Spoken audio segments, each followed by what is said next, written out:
ഇതിലങ്ങനെ പരിവർത്തനം സ്വയമേ ഉണ്ടാവേണ്ടതാണ്. ഇപ്പോൾ ഒരു പുറത്തുനിന്ന് ഒരു ആളുകൾക്ക് വന്ന് ഒരു അടിച്ചേൽപ്പിക്കേണ്ടതായിട്ടുള്ള ഒരു വിദ്യാഭ്യാസം ഇല്ലാത്ത അല്ലെങ്കിൽ യാതൊരു ബോധമില്ലാത്ത ആളുകളല്ല സിനിമ ഇൻഡസ്ട്രിയിലുള്ളത്. അവർക്ക് സ്വയം അറിയാം. ഈ പറഞ്ഞ പോലെ പഴയ ഞാൻ വരുന്നതിന് മുമ്പുള്ള കഥകൾ എനിക്കറിയില്ല. ഞാൻ അസിനേറ്ററായിട്ട് വന്ന കാലം മുതൽ ഒരു പെൺകുട്ടിയുടെ അടുത്ത് എന്തെങ്കിലും മോശമായ രീതിയിൽ ഒരാൾ സംസാരിച്ചാൽ അപ്പം തന്നെ സ്പോട്ടിൽ മറുപടി കിട്ടുന്ന തരത്തിലുള്ള സ്ത്രീകളുമായിട്ടാണ് ഞാൻ വർക്ക് ചെയ്തിട്ടുള്ളൂ. എൻ്റെ പടത്തിൽ വർക്ക് ചെയ്ത ആരായാലും, ഇപ്പം എൻ്റെ സിനിമയിൽ വർക്ക് ചെയ്യുന്ന അസ്ട്രിയ ആയാലും, അപർണ ബാലമുരളി, അന്നാബൻ അല്ലെങ്കിൽ തൻവീറാം, അങ്ങനെ എല്ലാവരും അങ്ങനത്തെ ആളുകളാണ്. അപ്പോൾ ഒരിക്കലും എനിക്ക് അങ്ങനത്തെ ഒരു സിറ്റുവേഷൻ ഞാൻ കണ്ടിട്ടില്ല. അതിനർത്ഥം ഇല്ല എന്നല്ല.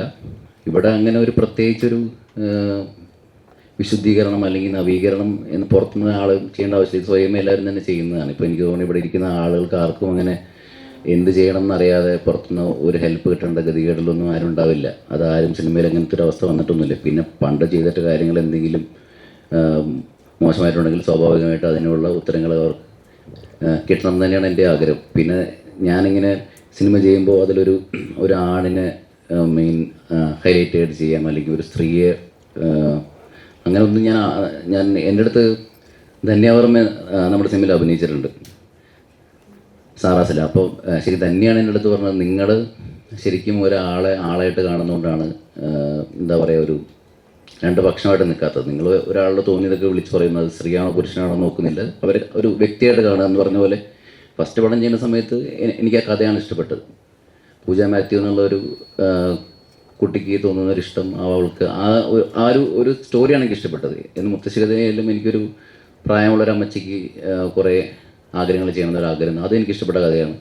സാറാസായാലും എന്താ പറയുക, ഒരു കുട്ടിക്ക് അവളുടെ ശരീരത്തിൽ അവൾക്കാണ് ഏറ്റവും കൂടുതൽ സ്വാതന്ത്ര്യം തോന്നുന്നൊരു കഥയാണ്. അപ്പോൾ ഈ പറഞ്ഞ പോലെ 2018 എൻ്റെ വീട്ടിൽ വെള്ളപ്പൊക്കം വന്നിട്ട് എനിക്ക് തോന്നിയൊരു കഥയാണ്. അപ്പോൾ എനിക്ക് ഇഷ്ടപ്പെടുന്നത് കഥകളാണ്, അല്ലാതെ ഇന്ന ആളെ വെച്ച് സിനിമ ചെയ്യണം എന്നൊക്കെ ആഗ്രഹം കൊണ്ടുള്ളൂ. ഇപ്പോൾ മമ്മൂക്കനെ വെച്ച് ചെയ്യണമെന്നൊരു ആഗ്രഹമുണ്ട്, ലാലേട്ടനെ വെച്ച് സിനിമ എന്ന് പറഞ്ഞ് ഞാൻ അവർക്ക് വേണ്ടി സിനിമകൾ ഉണ്ടാക്കാൻ നോക്കാറില്ല.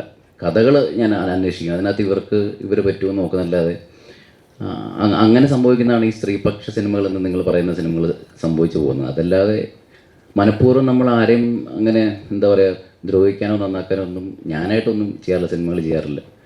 പിന്നെ പരിവർത്തനമൊക്കെ സ്വയം എല്ലാ മേഖലകളിലും സ്വയം ശുദ്ധീകരണം ഉണ്ടാവുന്നുണ്ട് എല്ലായിടത്തും. നമ്മളത് പ്രത്യേകിച്ചൊരു ടീം പുറത്തുനിന്ന് ചെയ്യേണ്ട ജോലിയാണെന്ന് ഞാൻ വിശ്വസിക്കുന്നില്ല.